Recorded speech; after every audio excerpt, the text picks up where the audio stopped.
अब बच्चों हमने कल इसमें टॉर्क का डेरिवेशन पढ़ा था, ठीक है। अब हम देखो इस पर कुछ क्वेश्चंस करते हैं। जैसे ये देखिए आप, एक सिंपल सा क्वेश्चन है।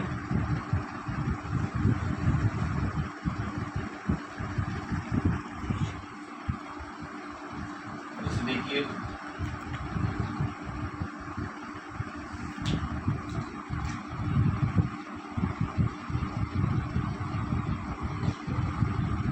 Dipole of dipole moment, dipole moment से मतलब क्या है, electric dipole moment, dipole moment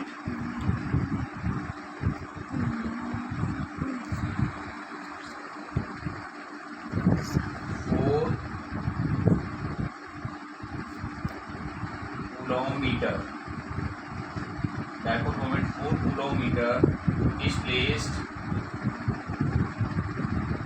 is placed in a uniform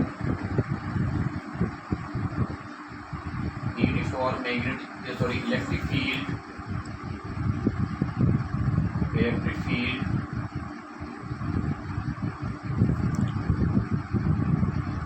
4 into 10 raised to the power 5 Newton per coulomb.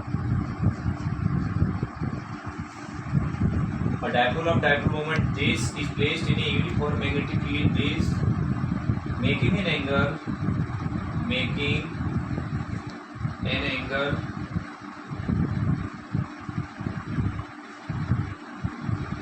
37 degree from electric field.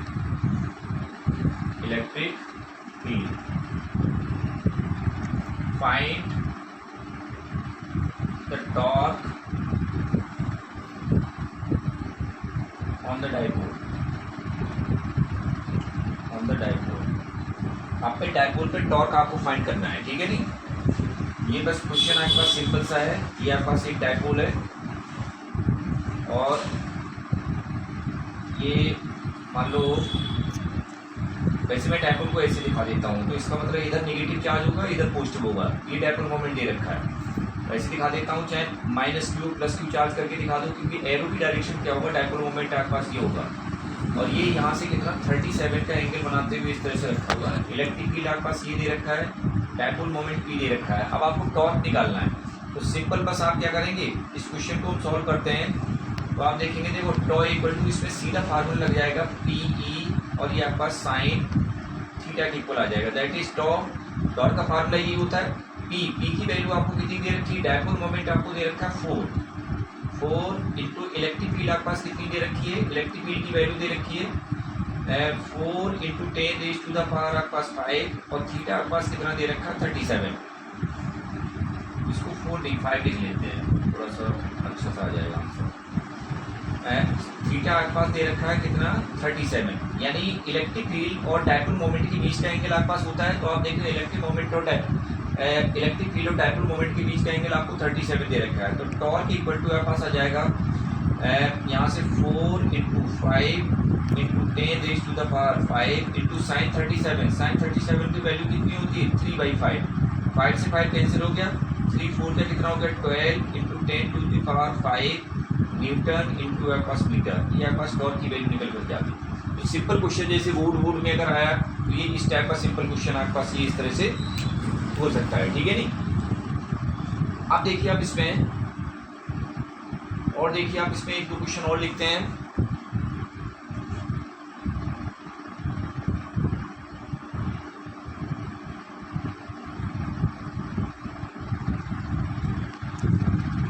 Question और देखो, N electric dipole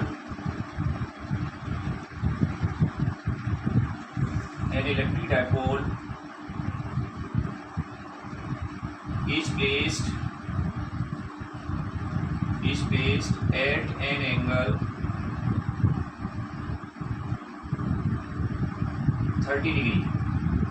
At an angle 30 degree,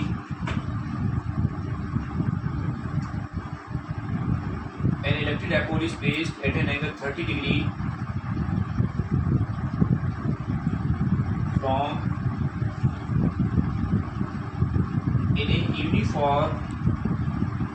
uniform electric field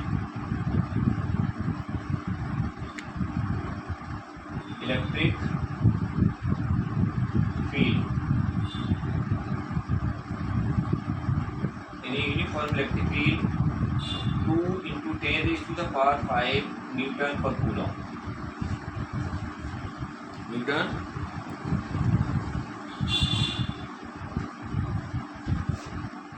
it experience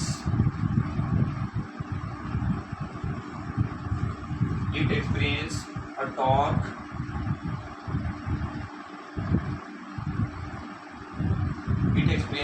torque equal to 4 newton into metre. ये NEET में question आया था, NEET में शायद 2016 पे question है ये, ठीक है नहीं, जहाँ तक मुझे याद आ रहा है नीट 2016 का क्वेश्चन है ये। An electric dipole is placed at an angle 30 degree in a uniform electric field this. It experiences torque equal to 4 newton metre, ठीक है।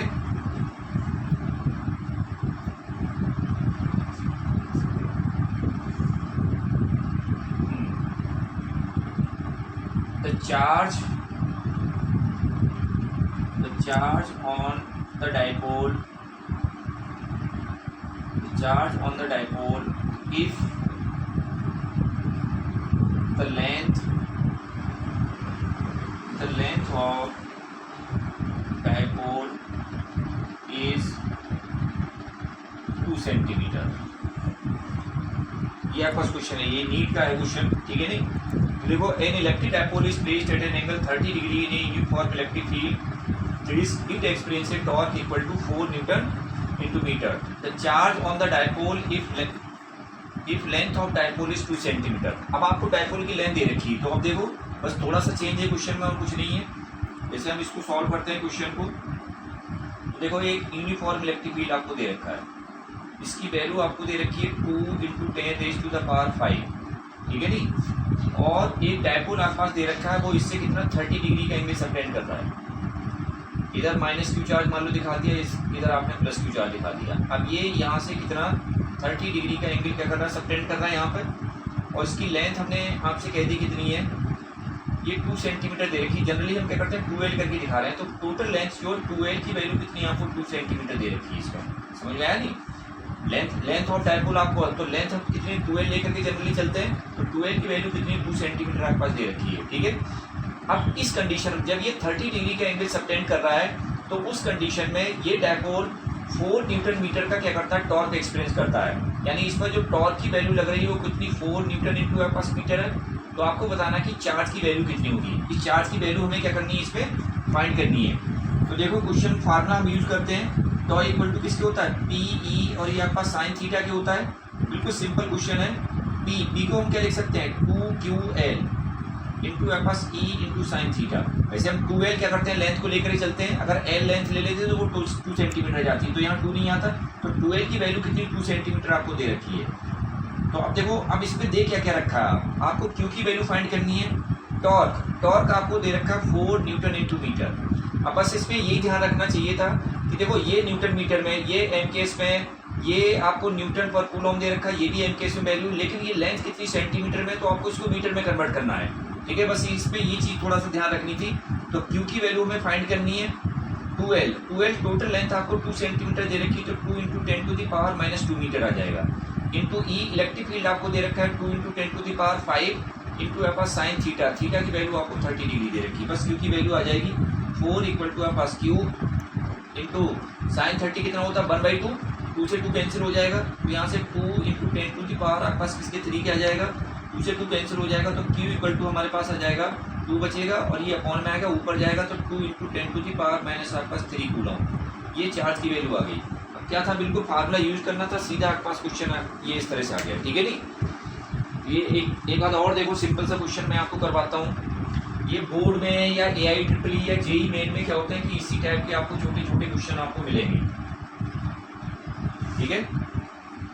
सिंपल क्वेश्चन था ये भी। अब देखिए आप इसमें, अब जैसे मान लो मैं एक क्वेश्चन आपको और इसमें करवाता हूँ, ठीक है। जैसे ये देखिए आप थोड़ा सा ठीक कर लेते हैं। अ dipole, N electric dipole, N electric dipole of dipole moment, dipole moment यानी पी की वैल्यू आपको दे रखी है 2i कैप प्लस आपका 2j cap. An electric dipole of dipole moment is placed in a uniform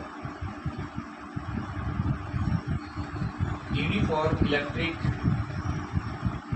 field। Uniform electric field E equal to आपके पास electric field uniform दे रखा है ये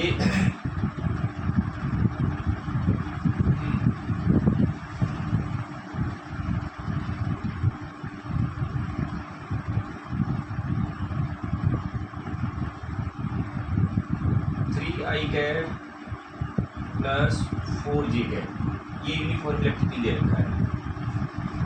find the torque on dipole. अब ये देखो क्वेश्चन आपको क्या वेक्टर फॉर्म में दे रखा है।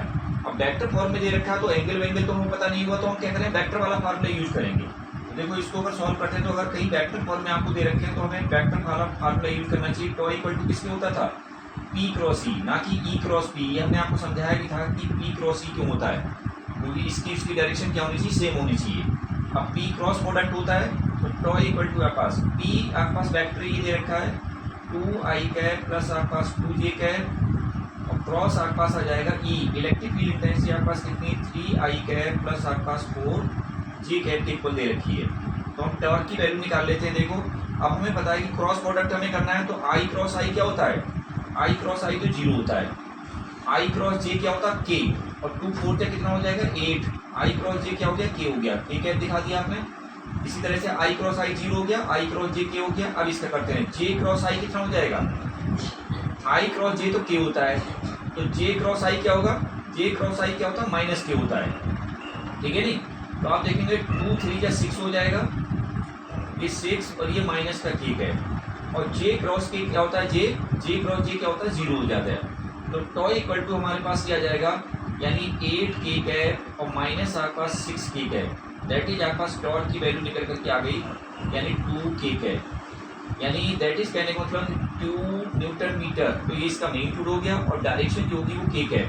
आप देख रहे हैं कि वेक्टर फॉर्म से आप सॉल्व करेंगे तो इसमें आपको मैग्नीट्यूड के साथ साथ क्या है डायरेक्शन भी आपको पता लगेगी, ठीक है नहीं। तो कभी आपको अगर वेक्टर फॉर्म में आपको ये चीजें दे रखी हो तो उस कंडीशन में हम क्या करेंगे इस तरह से क्वेश्चन को वेक्टर फॉर्म का यूज करके, क्योंकि इससे सबसे आसान पड़ेगा। नहीं तो आपको यहाँ अगर p sin थीटा आप लगाएंगे तो आपको डायरेक्शन निकालने में बड़ी दिक्कत आएगी इसमें, ठीक है नहीं। ये इस तरह से आप इसमें देख सकते हैं, ये हमारे पास निकल करके आ गया। तो ये सिंपल क्वेश्चन आपके पास ऐसे हो सकते हैं। तो सिंपल क्वेश्चन क्या होंगे आपको, जैसे tau equal to p sin theta होता है, उनमें से मान लो इसमें 4 वेरिएबल होंगे, उनमें से 3 आपको कोई दे रखे होंगे, एक आपसे पूछा गया होगा, या अगर आपको आई कैप जे कैप वेक्टर फॉर्म दे रखे हैं तो वेक्टर वाले फार्मूले का इस्तेमाल करो, क्वेश्चन को आप सॉल्व कर दो, ठीक है नहीं। तो ये सिंपल क्वेश्चन आपके पास या छोटे क्वेश्चन आप देखेंगे जेईई मेन में इस टाइप के होते हैं। अब अगर मान लो थोड़ा सा अच्छा क्वेश्चन अगर पूछेंगे, जैसे और अच्छे लेवल का क्वेश्चन आपसे अगर पूछा जाए तो इसमें क्या करेंगे आप थोड़ा सा मैकेनिक्स का यूज करेंगे। ये तो डायरेक्ट हमारा फार्मूले बेस्ड क्वेश्चन था।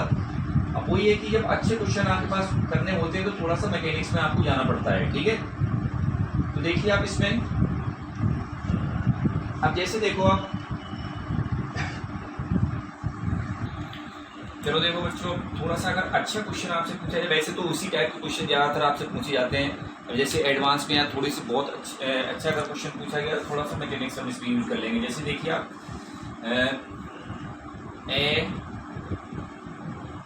N electric dipole of electric dipole moment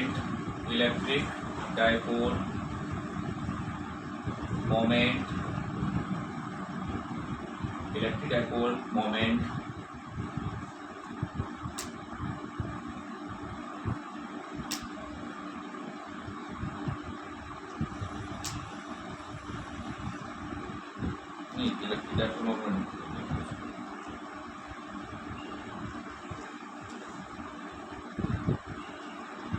an electric dipole of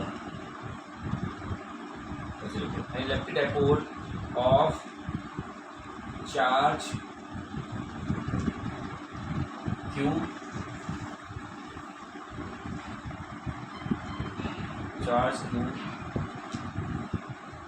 mass of each charge m. An electric dipole of charge q and length, मैं 12 नहीं ले रहा हूँ, एल ले लेता हूँ, चलो चाहे 12 एल ले लेता हूँ, एल ऐसे सॉल्व कर लेते हैं, चाहे 12 लेना चाहो तो 12 ले, तो ऐसे सॉल्व कर लेते हैं। An electric dipole of charge q at length L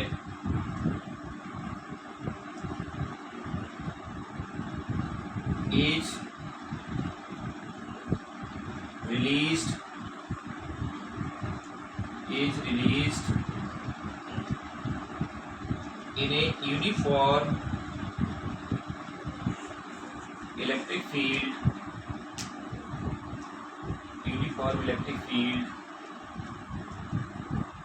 E is released in a uniform electric field E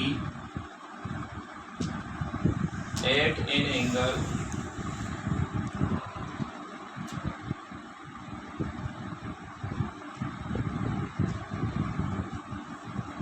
(37° from electric field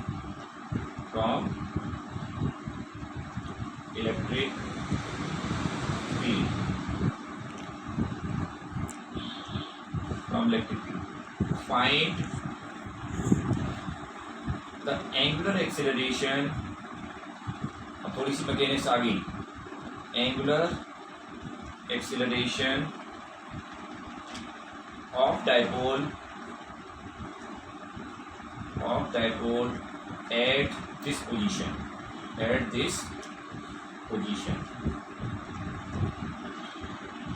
इस पोजीशन पे जहां से आपने छोड़ा है उस पोजीशन पे आपको क्या करना है, इसका एंगुलर एक्सेलरेशन निकालना है। अब थोड़ी सी मैकेनिक्स हमारी आ जाएगी, तो देखो सॉल्व करते हैं इस क्वेश्चन को। मान लो ये यूनिफॉर्म इलेक्ट्रिक फील्ड है, ये यूनिफॉर्म आपको इलेक्ट्रिक फील्ड दे रखा है, और इस इलेक्ट्रिक फील्ड में हम क्या करते हैं, कोई डायपोल आपने ले लिया, यहाँ -q चार्ज है और यहाँ +q चार्ज है, और जब ये यहाँ पर कितना 37 का एंगल बना रहा है, यहाँ से आप इसको छोड़ रहे हैं, तो उस कंडीशन में इसी पोजीशन पे आपको बताना कि इसका एंगुलर एक्सेलरेशन कितना होगा। इलेक्ट्रिक फील्ड आपके पास E दे रखा है, चार्ज दे रखा है, इसकी लेंथ हमने कितनी L ली है, ठीक है ना, लेंथ हमने कितनी L ले रखी है।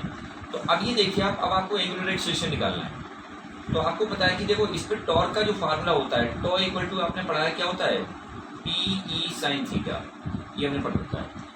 अब आपने पढ़ा होगा 11th में, थोड़ा सा अगर ध्यान करो, टॉर्क इक्वल टू, टॉर्क के दो फार्मूले और होते हैं वहां पे, टॉर्क इक्वल टू क्या होता है, R क्रॉस F, या आप कह सकते हैं कि टॉर्क अगर इसमें लिखें तो F R sin थीटा, आपके पास ये फार्मूला होता है। एक आपके पास और आपने टॉर्क का फार्मूला पढ़ा है 11th में, रोटेशन मोशन में, टॉ इक्वल टू क्या होता है, I इंटू अल्फा होता है। I क्या होता है, मोमेंट ऑफ इनर्शिया होता है, अल्फा क्या होता है, एंगुलर एक्सेलरेशन होता है। तो ये हमें एंगुलर एक्सेलरेशन ही निकालना है, इसका मतलब इस वाले फार्मूले का हम यूज करेंगे टॉर्क की जगह पे। तो टॉ इक्वल टू किसके है, I इंटू अल्फा, I क्या है, मोमेंट ऑफ इनर्शिया। अब ये थोड़ा सा मैकेनिक्स आपको अगर आती होगी तो ये फिर आसानी से आप सॉल्व कर सकते हो। P की वैल्यू अगर लिखते हैं तो P कितना है, इसका डायपोल मोमेंट कितना हो जाएगा, चार्ज आपको दे रखा है Q, और आप देख रहे हैं डिस्टेंस बिटवीन बोथ चार्ज कितना हो जाएगा, L के इक्वल टू L नहीं, अब की L दे रखा है, तो P की वैल्यू Q इंटू L आ गई। इलेक्ट्रिक फील्ड आपके पास E दे रखा है, थीटा की वैल्यू आपको कितनी 37 दे रखी है। अब देखिए अब हमें मोमेंट ऑफ इनर्शिया आई आपको लिखना होगा। एक टाइप से क्या है कि चार्ज यहाँ पर एक पार्टिकल की तरह काम करेंगे, इन दोनों चार्ज का, इसका भी मास सेम है, इसका ही, क्योंकि चार्ज का मैग्नीट्यूड हमने सेम दे रखा है, तो आपने मास भी सेम, इसका ई चार्ज का मास हमने कितना m दिखाया हुआ है। अब आपको अगर याद होगा, हमने आपको बताया था इसमें थोड़ा सा, अगर ये आपको चीजें आती होती तो बहुत आसानी से इसमें समझ में आता है। ये मास m है, आपको पता है कि अगर ये रोटेट करेगा, अगर कोई डायपोल क्या होता है, या कोई भी बॉडी जो होती है फ्री होती है रोटेट करने के लिए, तो वो अपने सेंटर मास के अबाउट रोटेट करती है। तो इसका मास m है, इसका मास m है, तो इसका सेंटर मास क्या होगा, बिल्कुल बीचों बीच में होगा। तो ये डिस्टेंस कितनी होगी, L/2 और ये भी डिस्टेंस कितनी हो जाएगी L/2 भी। अब इसके अबाउट हमें मोमेंट ऑफ इनर्शिया निकालना है। तो एक टाइप से ये तो पार्टिकल है, यहाँ पर पार्टिकल का मोमेंट ऑफ इनर्शिया कितना होता था mr²। आपने अगर पढ़ा होगा तो किसी पार्टिकल का mr², r क्या होता था डिस्टेंस फ्रॉम क्या होता है रोटेशन एक्सिस होता है जिसके अबाउट ये रोटेट कर रहा है। तो सेंटर मास के अबाउट रोटेट कर रहा है तो इस पार्टिकल का मास m है और आप देखें रोटेशन पॉइंट से इसकी डिस्टेंस कितनी है L/2। तो m L/2 का स्क्वायर आ जाएगा, mr² होता है।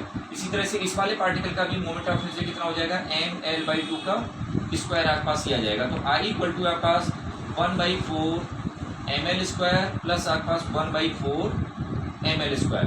अगर हम दोनों को ऐड कर दें तो ये कितना आ जाएगा हाफ ml²। ये इसका मोमेंट ऑफ इनर्शिया निकल करके आ गया। अब ये चीज़ें आपको थोड़ा सा आनी चाहिए। अभी मैकेनिक्स 11th ही है, वैसे कुछ ज़्यादा खास नहीं है अभी तो मैं आगे बहुत अच्छे क्वेश्चन आपको मैकेनिक्स का यूज़ करके करवा सकता हूँ, लेकिन लोगों हो सकता है दिक्कत आए थोड़ी समझने में। लेकिन ये अच्छे क्वेश्चन तभी बनते हैं जब आप क्या करते हैं कि दूसरे चैप्टर को कोरिलेट कर देते हैं। तो इसका मोमेंट ऑफ इनर्शिया डायपोल का कितना आ गया half ml² into alpha equal to आपके पास Q into L into E sine 37 कितना हो गया 3/5। क्लियर, एल से एल कैंसिल हो जाएगा। अब अल्फा की वैल्यू आप इसमें निकाल सकते हो, 2 इधर चला गया तो 6/5 हो गया। एल से एल कैंसिल हो चुका है, Q इंटू आपके पास ई के आ गया अपॉन आपके पास m अपॉन में आ जाएगा, एल एक बचा वो भी अपॉन में आ जाएगा तो m इंटू आपके पास एल के आ गया। तो ये आपके पास एंगुलर एक्सेलरेशन क्या है निकल करके आ गया यहाँ से, ठीक है नहीं। तो ये किस तरह से क्वेश्चन आपसे पूछ सकते हैं कि जब हम इसको ऐसे रिलीज किया तो जब रिलीज कर रहे हैं तो वहां पर हमने आपसे पूछ लिया कि इसका एंगुलर एक्सेलरेशन कितना होगा। समझ में आया। अब इस पे क्वेश्चन बहुत अच्छे पूछे जा सकते हैं। छोड़ दिया अभी घूमता जाएगा तो आपसे पूछ लिया कहीं एंगुलर वेलोसिटी पूछ सकते हैं, तो वो आपको थोड़ा कंजर्वेशन ऑफ एनर्जी का यूज करना पड़ेगा।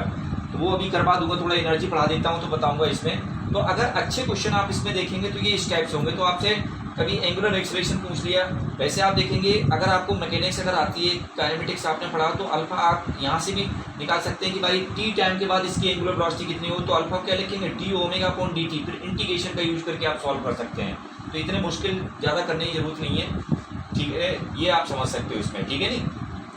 तो ये समझने की कोशिश करो कि क्वेश्चन कैसे होंगे। अब ये यहाँ से एंगुलर एक्सेलरेशन पूछ लेंगे, अगर एंगुलर वेलोसिटी पूछी जाए तो कंजर्वेशन ऑफ एनर्जी से बहुत आसानी से होगा। तो वो एनर्जी पढ़ा देता हूँ तो मैं उससे करवाऊंगा, नहीं तो यहाँ थोड़ा सा आपको मुश्किल हो जाएगी।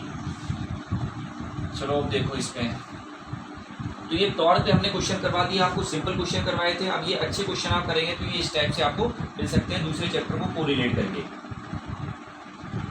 अब देखिए आप इसमें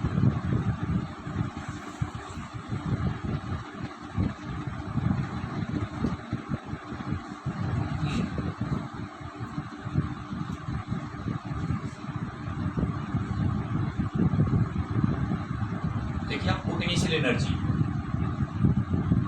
पोटेंशियल एनर्जी ये तुम्हारे बोर्ड में है of A dipole in a uniform electric field, uniform electric field. तो यूनिफॉर्म इलेक्ट्रिक फील्ड में पोटेंशियल एनर्जी में डायपोल की फाइंड करनी है इसमें। तो देखो इसमें समझते हैं इस चीज़ को। अब ये है अच्छे क्वेश्चन आप इसमें तभी बनेंगे इस वाले चैप्टर में बेसिकली। इलेक्ट्रोस्टैटिक्स में मैकेनिक्स पूरी लग सकती है, जितनी आपने 11th में पढ़ी है वो सारी इसमें लग सकती है, जितने क्वेश्चन आप बना सकते हो। ये आपके पास यूनिफॉर्म इलेक्ट्रिक फील्ड ई दे रखा है। अब आपको पोटेंशियल एनर्जी इसमें फाइंड करनी है डायपोल की, ठीक है। तो देखिए आप इसमें, अब एक्चुअली में क्या होता है कि देखो पोटेंशियल एनर्जी की अगर आपको डेफिनेशन पता हो कि अगर एक्सटर्नल एजेंट अगर कोई वर्क करता है तो वो वर्क जो होता है उसमें क्या होता है पोटेंशियल एनर्जी की फॉर्म में क्या होता है स्टोर हो जाता है। जैसे मान लो आप देखेंगे ये पेन रखा हुआ है अर्थ की सरफेस पे, अब मैं इसको ऊपर ले जा रहा हूँ तो ग्रेविटेशन फोर्स कंजर्वेटिव फोर्स होता है, तो ये इस पर नीचे की तरफ लग रहा है, इसके अगेंस्ट हमें वर्क करना पड़ता है। तो ये जो हमने वर्क किया वही वर्क जो होता है वो इसमें क्या होता है पोटेंशियल एनर्जी की फॉर्म में स्टोर हो जाता है। तो वर्क जो पोटेंशियल एनर्जी होती है वो आपने अगर 11th में पढ़ा होगा तो पोटेंशियल एनर्जी केवल क्या होता है कंजर्वेटिव फोर्स के लिए केवल डिफाइन होती है। समझ में आया। तो आप देख रहे हैं इलेक्ट्रोस्टैटिक फोर्स हमारा कंजर्वेटिव होता है, तो इसलिए आप इसकी पोटेंशियल एनर्जी भी आप इसमें फाइंड कर सकते हो। तो देखो इसमें क्वेश्चन हम देखते हैं कि जो एक्सटर्नल एजेंट वर्क करता है वही वर्क क्या होता है कि इसमें पोटेंशियल एनर्जी की फॉर्म में क्या होता है स्टोर होता है। तो देखिए अब सबसे पहले हमें वर्क डन निकालना पड़ेगा। अब ये मान लो हमने आपसे कह दिया कि कोई डायपोल रखा हुआ है ये इस तरह से, अब मैं डायपोल को ऐसे बना रहा हूँ खाली, ठीक है नहीं। चाहे अगर देखना चाहो तो ये चलो, क्योंकि तुम्हारे बोर्ड में है तो तुम्हें बोर्ड में थोड़ा ऐसे ही लिखना पड़ेगा। ये मान लो हमने आपसे कह दिया कि ये माइनस क्यू चार्ज है और ये प्लस क्यू चार्ज है, ये डायपोल रखा है, और ये अभी मान लो यहाँ पर कितना θ1 एंगल बना रहा है, कितना एंगल बना रहा है।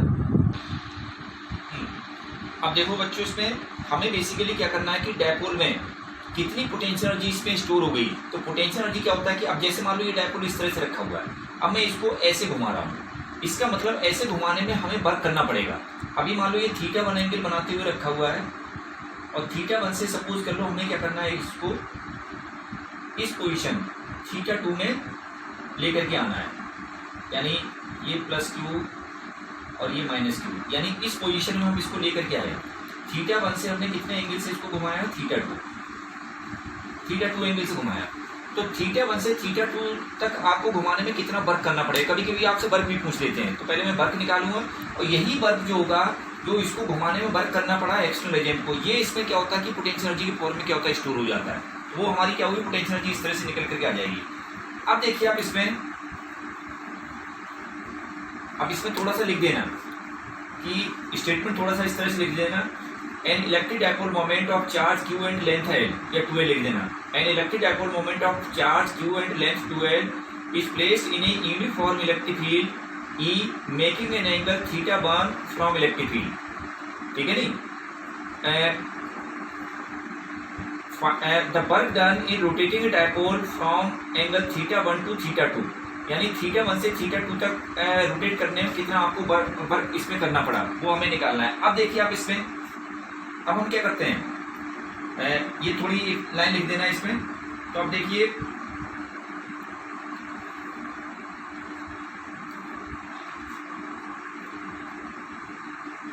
वर्क डन, या स्मॉल वर्क डन लिख देते हैं, small work done in rotating. अब एक्चुअली तो होगा क्या, वर्क डन आपने फार्मूला पढ़ा होगा, थोड़ा सा बता देता हूँ क्योंकि तुम लोग 11 तो मुझे लग रहा है बिल्कुल ही भूल गए। वर्क डन इक्वल टू आपने फार्मूला पढ़ा होगा कि एफ और एस क्या होता है, या आर जो भी लिख दो, एफ आर साइन थीटा। ये एक्चुअली क्या होता था, फोर्स, और ये क्या होता था, displacement, F R sine theta. Sorry, ये बर्डन जो होता था वो क्या होता था, फोर्स इंटू डिस्प्लेसमेंट, सॉरी जो पॉइंट लिख दिया। बर्डन इक्वल टू हमारा क्या होता था, फोर्स इंटू डिस्प्लेसमेंट, ये आपने पढ़ा होगा। ये एफ डॉट आर करके दिखाते थे, एफ डॉट आर, या आप इसको लिख सकते हैं एफ आर, और ये आपके पास कॉस थीटा। ये बर्डन का फार्मूला पढ़ा था। ये क्या था कि अगर लीनियर डायरेक्शन में अगर मोशन होता है तो उस कंडीशन में बर्डन का फार्मूला क्या होता है कि एफ आर कॉस थीटा, या एफ डॉट आर करके दिखाते हैं। अब इसी तरह से बर्डन, आप रोटेशन मोशन आपने चैप्टर पढ़ा होगा, तो उसमें बर्डन क्या होता है कि जो काम लीनियर मोशन में फोर्स का होता है वही रोटेशन मोशन में किसका होता है, टॉर्क का होता है। जो काम यहाँ पर लीनियर डिस्प्लेसमेंट एस होता है, आर या एस जो भी आप दिखाते हैं, लीनियर डिस्प्लेसमेंट होता है। यानी इस तरह से आप इसको लेकर के गए, तो आप देख रहे हैं फोर्स इधर लग रहा है, यानी लीनियर मोशन हो रहा है, या डिस्प्लेसमेंट भी इधर ही हो रहा है, या डिफरेंट डायरेक्शन हो रहा है। डिस्प्लेसमेंट मान लो इसमें फोर्स इधर, मान लो ये फोर्स इधर लगा रहे हैं, डिस्प्लेसमेंट सॉरी इधर हो रहा है, फोर्स मान लो हमने इस डायरेक्शन दिखा दिया, तो उस कंडीशन में आपने कह दिया मान लो इनके बीच का एंगल दे रखा है, तो ये इस तरह से आपने बर्डन का फार्मूला वो पढ़ा होगा, वो मैं ज़्यादा डिटेल में नहीं जाता हूँ। तो जो काम लीनियर मोशन में फोर्स का होता है वही रोटेशन मोशन में टॉर्क का होता है। जो काम लीनियर मोशन में लीनियर डिस्प्लेसमेंट होता है, यहाँ पर क्या होता है, एंगुलर डिस्प्लेसमेंट होता है। तो रोटेशन मोशन में अगर बर्डन आपको फाइंड करनी है इसमें, तो W इक्वल टू क्या होता है फार्मूला, टॉ और डॉट आपके पास आर, एंगुलर लीनियर डिस्प्लेसमेंट की जगह क्या आता है, एंगुलर डिस्प्लेसमेंट आता है थीटा। ये इस तरह से आप इसमें दिखाते हैं। थीटा वेक्टर लिखाया है क्योंकि वेक्टर में आपको डायरेक्शन भी इसमें देखनी है। यहाँ कह सकते हैं बर्डन इक्वल टू क्या होगा, टॉ इंटू आपके पास थीटा, और इंटू आपके पास किसके आ जाएगा, कॉस थीटा आपके पास, ये इस तरह से आ जाएगा। ये हम इसमें कह सकते हैं। थीटा एंगुलर डिस्प्लेसमेंट है, कॉस थीटा क्या है, टॉर्क और थीटा के बीच का क्या है, आपको एंगल दे रखा है। तो बिल्कुल उसी तरह से फार्मूला होता है जो आपने लीनियर में पढ़ा होगा, उसी तरह से क्या होता है, रोटेशन में होता है। लीनियर में जो काम फोर्स का होगा वो यहाँ टॉर्क का होगा, यहाँ लीनियर डिस्प्लेसमेंट होगा, यहाँ एंगुलर डिस्प्लेसमेंट होगा। और ये कॉस थीटा जो है वो किस किस के, टॉर्क और थीटा के बीच का आपको एंगल दे रखा है। तो अब ये मैंने थोड़ा सा आपको इसमें हिंट दे दिया किस तरह से आप फार्मूला यूज करेंगे। अब देखो एक चीज और पढ़ी होगी, अगर मान लो फोर्स हमारा वेरिएबल होता था तो उस कंडीशन में बर्डन आप निकालते थे, W इक्वल टू क्या होता था, F डॉट dr या ds करके दिखाते थे। छोटे से डिस्प्लेसमेंट के लिए बर्डन निकालते थे और फिर इंटीग्रेट करके सॉल्व करते थे। अगर मान लो वेरिएबल आपको फोर्स अगर दे रखा है इसी तरह से अगर वेरिएबल टॉर्क दे रखा होगा तो उस कंडीशन में आप क्या करेंगे, छोटे से डिस्प्लेसमेंट के लिए बर्डन निकालेंगे, फिर उसको इंटीग्रेट करके क्या करेंगे, सॉल्व करेंगे। तो चूंकि आप देख रहे हैं टॉर्क हमारा वेरिएबल ही है, क्योंकि टॉर्क का फार्मूला हमने पीछे पढ़ा हुआ है। टॉ इक्वल टू किसको होता है, ये चीजें मैं थोड़ा समझा देता हूँ, वैसे तो ये मैं आनी चाहिए, फिर मैं यहाँ लिखता हूँ। टॉ इक्वल टू क्या होता है, एफ आर और ये आपका साइन थीटा के। तो आप देख रहे हैं कि जैसे जैसे ये घूमता चला जाएगा डायपोल, तो थीटा तो लगातार क्या होगा, चेंज होता जाएगा, और थीटा लगातार अगर चेंज होगा तो इसका मतलब टॉर्क की वैल्यू क्या होगी, लगातार इसमें चेंज होती चली जाएगी। तो इसका मतलब टॉर्क हमारा वेरिएबल हो गया, और वेरिएबल हो गया तो हम सबसे पहले क्या करेंगे, बर्डन सीधा यहाँ थीटा 1 से थीटा 2 नहीं निकाल सकते, एक छोटे से डिस्प्लेसमेंट के लिए, एंगुलर डिस्प्लेसमेंट के लिए बर्डन निकालेंगे, और फिर थीटा 1 से लेकर के थीटा 2 तक क्या करेंगे, इसको इंटीग्रेट करेंगे। इस तरह से हम इसको सॉल्व करेंगे। तो ये थोड़ा सा कहानी आपको समझ आ गई होगी, ये वैसे आपने 11th में सारा पढ़ा होगा। स्मॉल बर्डन इन रोटेटिंग, अब ये तुम्हारा डेरिवेशन आ गया, ठीक है। इन रोटेटिंग डायपोल,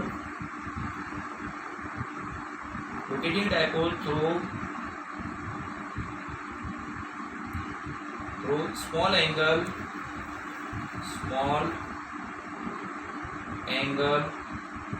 डी थीटा, छोटे से एंगल डी थीटा से हमें इसको रोटेट करवाना, तो कितना हमें वर्क करना पड़ेगा। तो देखो डी डब्ल्यू इक्वल टू हम इसमें दिखा देते हैं टॉ और dot D theta. That is कहने का मतलब क्या है कि देखो टॉर्क और डी थीटा के बीच का एंगल कितना है। टॉर्क क्या होता था, हमने देखो याद करो, अब देखो थोड़ा सा फिर बार बार ये, इसलिए पीछे की चीज़ें समझाने में बहुत टाइम खराब होता है, ये चीज़ें हमें आनी चाहिए थी कायदे। अब ये देखो इस पर फोर्स इधर लग रहा है F equal to Q into E, और इस पर फोर्स इधर लग रहा है नेगेटिव चार्ज, ये नेगेटिव और ये पॉजिटिव, इस पर F equal to Q into E इधर लग रहा है। तो इसका मतलब क्या हो गया, ये अगर छोड़ेंगे तो ये ऐसे घूम करके आएगा। तो आप देख रहे हैं इसके रोटेशन की डायरेक्शन हम क्या करते हैं, फिंगर्स का कर रख देते हैं, तो थंब जो होता है वो टॉर्क की डायरेक्शन बताता है। तो इसका मतलब टॉर्क क्या होगा, अंदर की तरफ होगा। अगर ऐसे छोड़ेंगे तो इस पर फोर्स ऐसे लग रहा है तो ये ऐसे घूमेगा, तो इस पर टॉर्क अंदर की तरफ होगा। तो अब ये डायपोल हमारा है, तो इस पर आप देख रहे हैं कि टॉर्क क्या होगा, अंदर की तरफ लगेगा। लेकिन हम इसको घुमा ऐसे रहे हैं, तो इसका मतलब एंगुलर डिस्प्लेसमेंट, एंगुलर जो डिस्प्लेसमेंट होता है उसकी डायरेक्शन कैसे निकालते हैं, यानी इसके रोटेशन की डायरेक्शन में फिंगर का कर रखेंगे, यानी फोर्स जो होगा वो इसको कैसे घुमाएगा, इस पर फोर्स इधर लग रहा है, इस पर फोर्स इधर लग रहा है, तो फोर्स इसको ऐसे घुमाने की कोशिश करेगा। इसका मतलब टॉर्क तो अंदर की तरफ आएगा, लेकिन हम इसको एक्सटर्नल फोर्स लगा के इसको घुमा कैसे रहे हैं, इधर की तरफ, थीटा 1 से थीटा 2 तक लेके जा रहे हैं। तो इसका मतलब एंगुलर डिस्प्लेसमेंट, यानी फिंगर के, यानी डायपोल के मोशन की डायरेक्शन में फिंगर का कर रख दो, तो इसका मतलब थंब जो होगा वो क्या करेगा, एंगुलर डिस्प्लेसमेंट की डायरेक्शन में बताएगा, क्योंकि हम इसको घुमा तो ऐसे रहे हैं, लेकिन फोर्स इसको कैसे घुमाने की कोशिश करेगा, इधर की तरफ।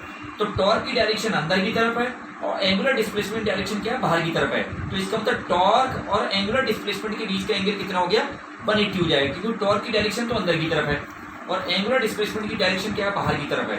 तो इसलिए हम इसको ऐसे लिखेंगे, डी डब्ल्यू इक्वल टू किसका आ जाएगा, tau into D theta into cos 180, यानी टॉर्क और एंगुलर डिस्प्लेसमेंट के बीच का एंगल कितना है, 180 डिग्री है। अब ये चीजें आपको समझ आनी चाहिए, नहीं तो ये किताबों में डायरेक्ट लिखा मिलेगा, आपको पता ही नहीं लगता कि ये क्या कहाँ से आ गया। अब देखो टॉर्क को हम क्या लिख सकते हैं, टॉर्क का फार्मूला क्या होता है, पी ई और ये साइन थीटा और कॉस 180 तो -1 हो गया, ये माइनस इंटू डी थीटा क्या आ गया। ये आपको 180 सबको समझ आ गया होगा। एंगुलर डिस्प्लेसमेंट आपने 11th में सर्कुलर मोशन में पढ़ा होगा। एंगुलर डिस्प्लेसमेंट की डायरेक्शन कैसे निकालते थे, जिस डायरेक्शन में बॉडी घूम रही है उसके मोशन की डायरेक्शन में फिंगर्स का कर रख दो, तो थंब जो होता था वो क्या करता था, एंगुलर डिस्प्लेसमेंट की डायरेक्शन को बताता था, या एंगुलर वेलोसिटी की भी डायरेक्शन बताता है। इसका मतलब हम इसको घुमा ऐसे रहे, थीटा 1 से थीटा 2 तक लेके जा रहे हैं, तो इसको घुमा ऐसे रहे तो थीटा एंगुलर डिस्प्लेसमेंट की डायरेक्शन बाहर की तरफ आएगी। लेकिन आप देख रहे हैं कि इस पर जो इलेक्ट्रिक फील्ड की वजह से इस पे फोर्स ऐसे लग रहा है, इस पे इधर लग रहा है, तो ये जो इलेक्ट्रोस्टैटिक फोर्स इसको कैसे घुमाने की कोशिश करेगा, अंदर इधर की तरफ, तो इधर की तरफ घुमाने की कोशिश करेगा। तो इसका मतलब टॉर्क की डायरेक्शन तो अंदर की तरफ आएगी और थीटा की डायरेक्शन बाहर की तरफ आएगी, इसलिए क्या होगा, एंगल 180 डिग्री आएगा यहाँ पर। समझ में आया। तो पी ई साइन थीटा आपके पास ये आ गया। अब देखिए आप इसमें, अब हमने छोटे से डिस्प्लेसमेंट के लिए बर्डन इस तरह से निकाल लिया, ये हमारे पास निकल के आ गया। अब हम इसको थीटा 1 से थीटा 2 तक निकालते हैं, तो टोटल वर्क डन कितना करना पड़ेगा, total work done in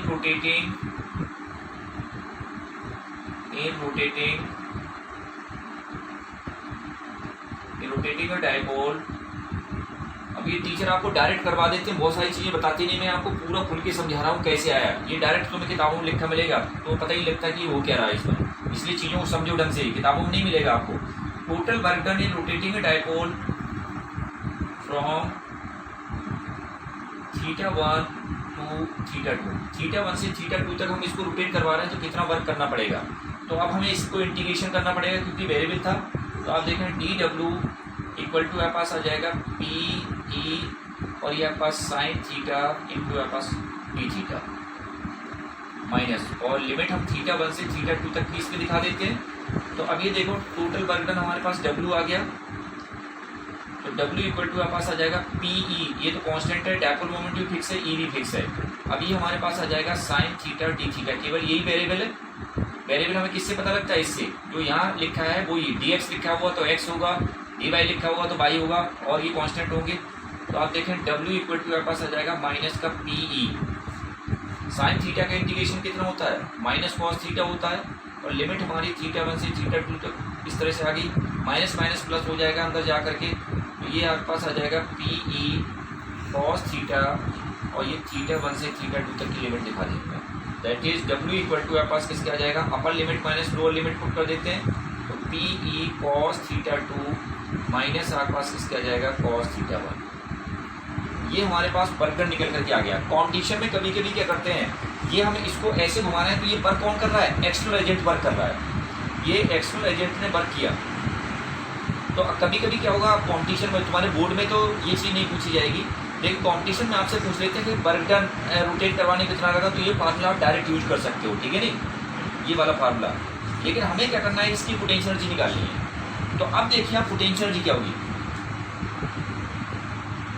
this work done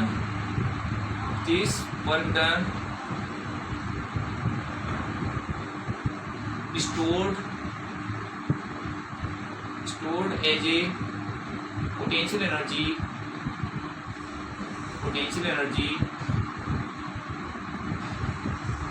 in the dipole। जो डायपोल में ये वर्क डन जो होगा वो पोटेंशियल एनर्जी की फॉर्म में क्या होगा? स्टोर हो जाएगा। तो अब देखो वर्क डन जो एक्सटर्नल एजेंट वर्क डन करता है वो आपके पास क्या होता है कि work done by external agent equal to क्या होता है, ये 11th में आपने पढ़ा होगा, वर्क ऑफ एनर्जी जो पढ़ा हुआ, negative change in potential energy की होता है, ठीक है नहीं। इसका मतलब क्या है कि W एक्सटर्नल, जो एक्सटर्नल वर्क डन होगा वो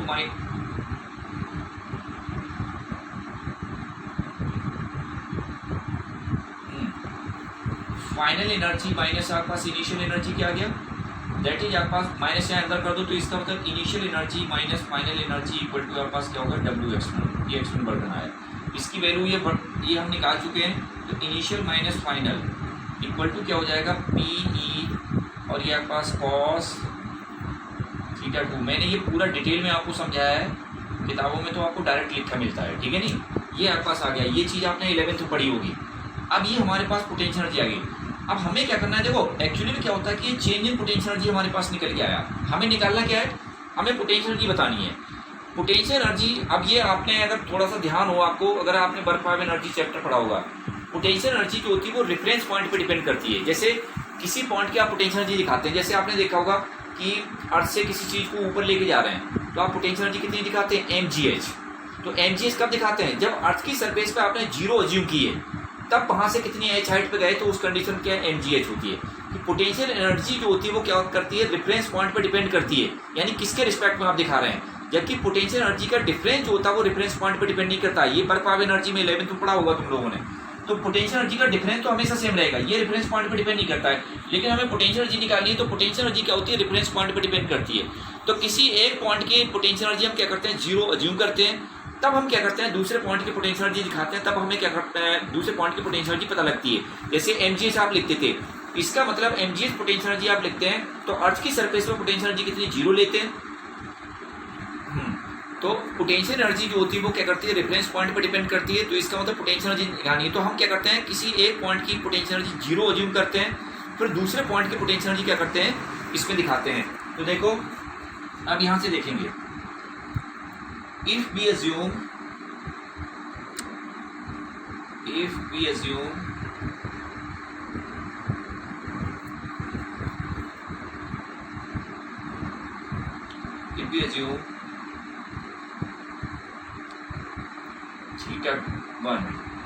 θ1 equal to 90 degree,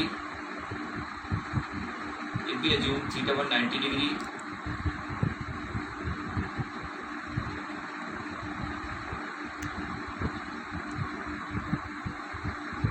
at theta 1 equal to 90 degree, U1 initial potential क्या होती है 0।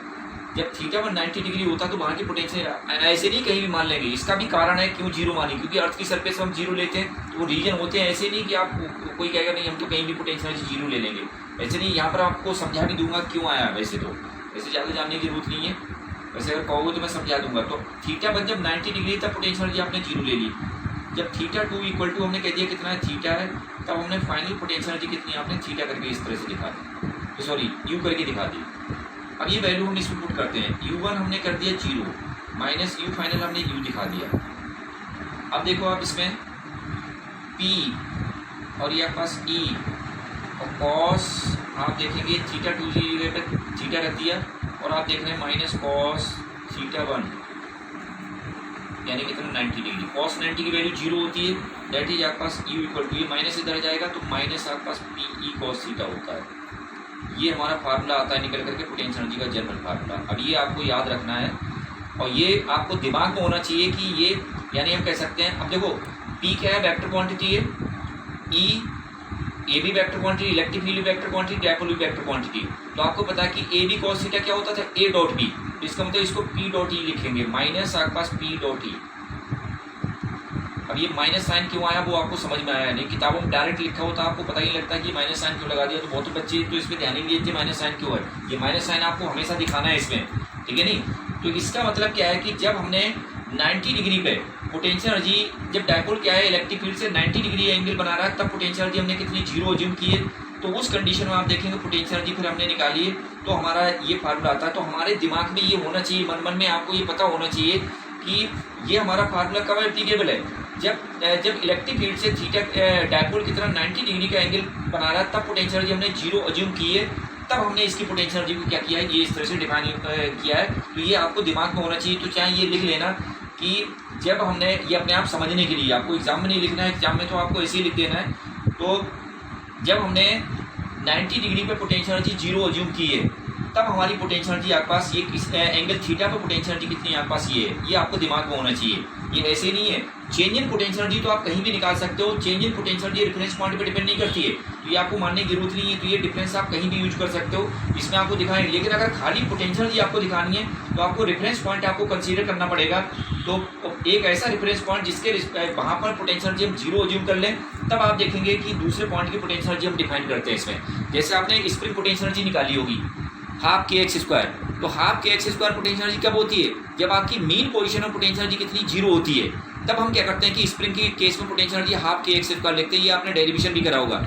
इसी तरह से ग्रेविटेशनल पोटेंशियल एनर्जी जो होती है, जब अर्थ की सरफेस पर हम 0 अज्यूम करते हैं, तब एच हाइट पर पोटेंशियल एनर्जी कितनी mgh करके हम इसमें दिखाते हैं। तो एक पॉइंट पर आपको पोटेंशियल एनर्जी आप रेफरेंस पॉइंट लेते हैं, बाकी 0 अज्यूम करते हैं, फिर किसी दूसरे पॉइंट की आप क्या करते हैं पोटेंशियल एनर्जी को डिफाइन करते हैं। तो पोटेंशियल एनर्जी अगर हमें निकालनी है तो एक पॉइंट की हमें 0 अज्यूम करनी पड़ेगी। अब ये 0 अज्यूम क्यों की, अगर मान लो आप चाहते हो तो मैं थोड़ा सा बता देता हूँ आपको। जैसे ये देखो आप एक्चुअली क्या है कि ये डायपोल अगर बाहर रखा है, क्योंकि हमें इलेक्ट्रिक फील्ड में लेके जाना है, तो अगर मान लो हम क्या करते हैं, देखो थोड़ा समझा देते हैं, वैसे इसकी कोई जरूरत नहीं थी, मैं समझा देता हूँ। अब मैं डायपोल को ऐसे लेके जा रहा हूँ, तो उस कंडीशन में आप देखेंगे एक्चुअली में होगा क्या कि जब आप इसको अंदर लेकर के जा रहे हैं, तो उस कंडीशन में पहले ये वाला चार्ज इसमें घुसेगा। अब इस वाले चार्ज पे घुसेगा तो उस कंडीशन में आप देखें इसको इधर लेके जा रहे हैं, और इस पर आप देख रहे हैं कि जब ये एंट्री करेगा इसमें, तो उस कंडीशन इस पर force F equal to Q into E इधर की तरफ लगेगा। और अभी ये फील्ड से बाहर है, क्योंकि इलेक्ट्रिक फील्ड से बाहर है, तो इस पर फोर्स नहीं लगेगा। तो इसका मतलब इस वाले चार्ज को इतनी डिस्टेंस अंदर ले जाने में आपको वर्क करना पड़ेगा। कितनी डिस्टेंस आप अंदर, इसके रिस्पेक्ट में नेगेटिव चार्ज के रिस्पेक्ट में पॉजिटिव चार्ज को आप कितना अंदर ले गए, यानी L डिस्टेंस ले गए या 2L ले गए। तो आप देख रहे हैं कि L डिस्टेंस ले गए, तो फोर्स बर्टन इक्वल टू क्या होगा, फोर्स इनटू डिस्प्लेसमेंट। तो F L आपके पास ये इस तरह से आ जाएगा। जैसे ये नेगेटिव चार्ज भी अंदर चला जाएगा, तो उस कंडीशन में आप देखें कि ये माइनस Q और ये प्लस Q, तो इस पर फोर्स इधर लगेगा, इस पर फोर्स इधर लगेगा, तो नेट फोर्स 0 होगा, तो बर्टन ही नहीं हुआ। तो जैसे ये पूरा डायपोल अंदर घुस जाएगा इस तरह, तो फिर बर्टन नहीं हुआ। इसका मतलब इसको अंदर ले जाते हुए आपको कुछ ना कुछ वर्क करना पड़ेगा। तो इस केस में आप देख रहे हैं पोटेंशियल एनर्जी यहाँ 0 नहीं हुई, क्योंकि आप देख रहे हैं कि पॉजिटिव चार्ज हमारा पहले घुसा इसमें, तो हमें वर्क करना पड़ा। और वो वर्क क्या है कि इसमें पोटेंशियल एनर्जी के फॉर्म में स्टोर हो गया, तो इसका मतलब इस केस में पोटेंशियल एनर्जी जीरो नहीं होगी। लेकिन अगर कुछ ऐसा अरेंजमेंट हो जाए कि दोनों चार्ज एक साथ एंटर, जब दोनों चार्ज एक अंदर आ जाते हैं इलेक्ट्रिक फील्ड, तब तो फोर्स जीरो हो जाता है, तब आपको वर्क ही नहीं करना पड़ता है। अब कुछ ऐसा कर दें आप कि दोनों चार्ज एक साथ एंटर करें, अगर एक साथ एंटर करते हैं तो उस कंडीशन में आप देखेंगे क्या हो जाएगा, यानी आपको कोई वर्क ही नहीं करना पड़ेगा बाहर से अंदर लाने में। तो अगर मान लो दोनों चार्ज ऐसे एंटर करते हैं, समझाने के लिए ये उसमें बनाना मत, ये मैं समझा रहा हूँ। अब जैसे मान लो ये डायपोल ऐसे है, ये हमारा मान लो -q चार्ज है, ये हमारा +q चार्ज है। अब ये डायपोल आप ऐसे ले जाते हैं तो दोनों चार्ज क्या करेंगे, एक साथ एंट्री होगी। अब एक साथ एंट्री होगी तो इस पर फोर्स तो इधर लगा, नेगेटिव पे फोर्स इधर लगेगा, तो नेट फोर्स कितना हो गया, जीरो। तो आपको बाहर से अंदर लाने में आपको कोई वर्क नहीं करना पड़ेगा।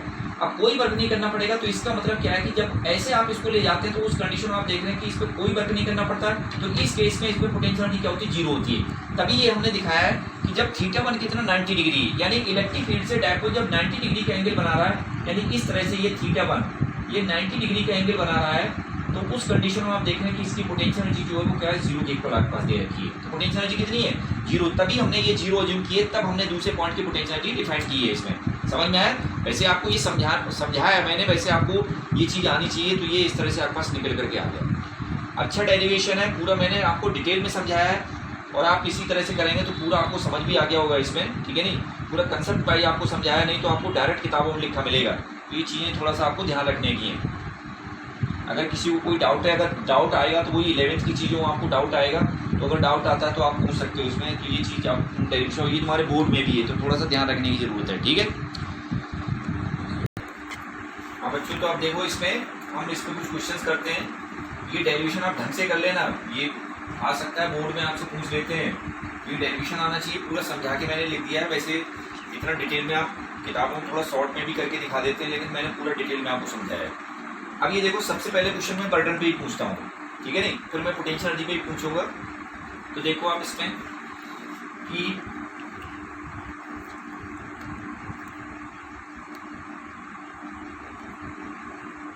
क्वेश्चन आपको थोड़ा सा ध्यान रखना। वैसे इसके अलावा भी आप इसमें कर सकते हो, थोड़ा सा 11 से ज़्यादा लग रहा है तो थोड़ा सा लोगों को, जैसे ये डायपोल है, क्वेश्चन देखते हैं। ये हमारे पास डायपोल है, इधर ये +q चार्ज है, इधर हमारा ये -q चार्ज है, और ये यहाँ से कितना 53 डिग्री का एंगल बना रहा है। कितना? चलो भाई थोड़ा छोटा सा क्वेश्चन करवाता हूँ, आसान सा, थोड़ा अच्छा करवा, पहले थोड़ा सा आसान क्वेश्चन करवाता हूँ, ठीक है? जैसे ये देखिए आप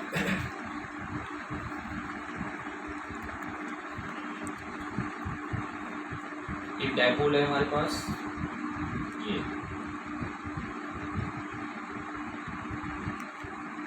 और ये यूनिफॉर्म इलेक्ट्रिक फील्ड में रखा हुआ है। क्वेश्चन लिख लेते हैं।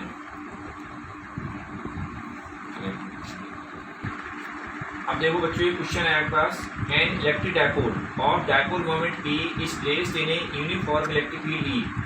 Find the work done in rotating a dipole from 37 degree to parallel to the electric field. अब ये 37 का एंगल बनाते हुए इस तरह रखा है।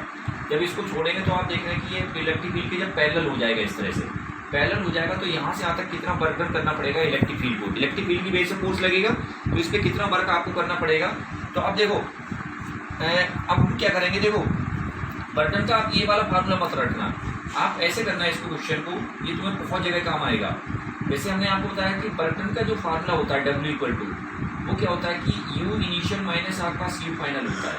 बस ये आप डायरेक्ट याद रखेंगे, U initial minus U final equal to क्या होता है, बर्टन के इक्वल होता है। अब देखो, अब ये इनिशियल और फाइनल पोजीशन की पोटेंशियल एनर्जी निकालनी है। पोटेंशियल एनर्जी का फार्मूला हमारा ये होता है, और पोटेंशियल एनर्जी के फार्मूले आपको माइनस साइन का जरूर ध्यान रखना है इसमें।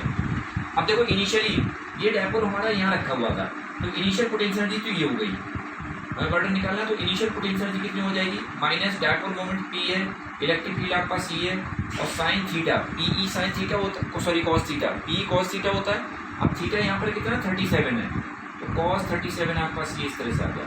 माइनस साइन जरूर ध्यान रखना है आपको। माइनस फाइनल पोजीशन में ये डायपोल कैसे आ गया, अब ये इस तरह से आ गया पैरेलल, तो थीटा की वैल्यू कितनी 0 डिग्री हो गई, तो हम इसको लिखेंगे PE, और ये आपके पास कितना आ जाएगा cos 0, और माइनस भी आप इसमें दिखाएंगे, माइनस तो फार्मूले वाला है, और ये यहाँ वाला ये ठीक है। तो ये फार्मूला आप पोटेंशियल एनर्जी लगा करके आप सीधा सॉल्व कर सकते हो, बहुत आसानी सॉल्व होंगे। जो माइनस आपके पास पी ई कॉस 37 जो हो जाएगा वो आपके पास कितना हो जाएगा, cos 37 कितना होता है, 4/5 होता है, 4/5 और माइनस माइनस प्लस हो गया और ये cos 0 बन होता है, ये पी के इक्वल आ गया। तो अब देखो ये पी ई और ये माइनस का आ जाएगा कितना 4/5 और ये पी इंटू ई के इक्वल आ गया। सॉल्व कर दो, 5 - 4 कितना हो जाएगा 1/5 और पी इंटू आपके पास ई के इक्वल आ गया। तो ये बर्तन हमारे पास निकल करके आ गया। तो ये वाला फार्मूला यूज करके आप करना। कॉम्पिटिशन में बहुत क्वेश्चन ऐसे पूछे जाते हैं, आईआईटी में कई बार क्वेश्चन पूछे गए, तो थोड़ा सा ध्यान रखने की जरूरत है इसमें। एक मैं क्वेश्चन आपको देता हूँ, ये सब लोग ट्राई करेंगे। अरे तुम लोग क्वेश्चन तो करते ही नहीं हो, ठीक है नहीं, फिर भी मैं दे देता हूँ।